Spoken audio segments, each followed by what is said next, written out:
Assalamualaikum warahmatullahi wabarakatuh.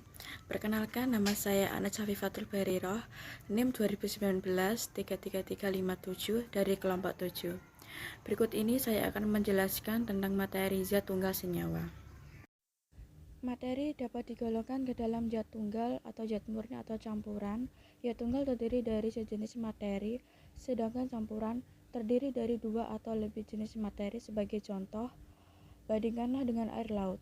Air adalah zat tunggal, sedangkan air laut adalah campuran air laut terdiri dari air dan berbagai zat yang tercampur di dalamnya. Misalnya garam. Zat tunggal dapat berupa unsur dan senyawa. Unsur adalah zat tunggal yang tidak dapat diuraikan secara kimia, sedangkan senyawa dapat diuraikan menjadi dua macam atau lebih zat yang lebih sederhana. Dan zat tunggal dibagi menjadi dua, yaitu unsur dan senyawa. Unsur adalah zat tunggal yang tidak dapat diuraikan menjadi zat lain yang lebih sederhana. Contohnya yaitu besi, emas, aluminium, karbon, nitrogen, dan oksigen. Senyawa terbentuk oleh perikatan kimia dari dua atau lebih jenis unsur. Air sebagai contoh terbentuk dari hidrogen dan oksigen. Berikut ini pengertian campuran. Pengertian campuran adalah gabungan dari dua zat atau lebih.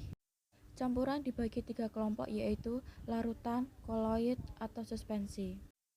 Larutan adalah campuran homogen yang terdiri dari dua atau lebih zat.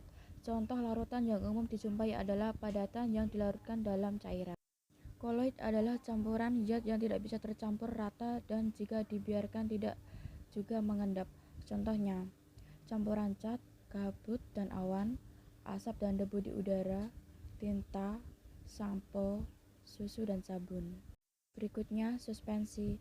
Suspensi adalah campuran zat atau senyawa yang terlihat keruh dan tidak bisa stabil jika dibiarkan akan mengendap. Contohnya, kopi dan air, air dan pasir, atau kerikil. Dan berikutnya, campuran homogen adalah campuran dua jenis zat atau lebih yang sudah tidak dapat terlihat lagi bidang batas antara zat-zat yang dicampurkan. Contohnya, seperti garam yang diaduk dalam air, garam sudah tidak terlihat lagi bentuknya. Dan berikutnya, campuran heterogen. Campuran heterogen adalah campuran dua zat atau lebih yang masih terlihat bidang batasnya. Contohnya, ketika air dan minyak dituangkan ke satu wadah, keduanya tidak akan menyatu.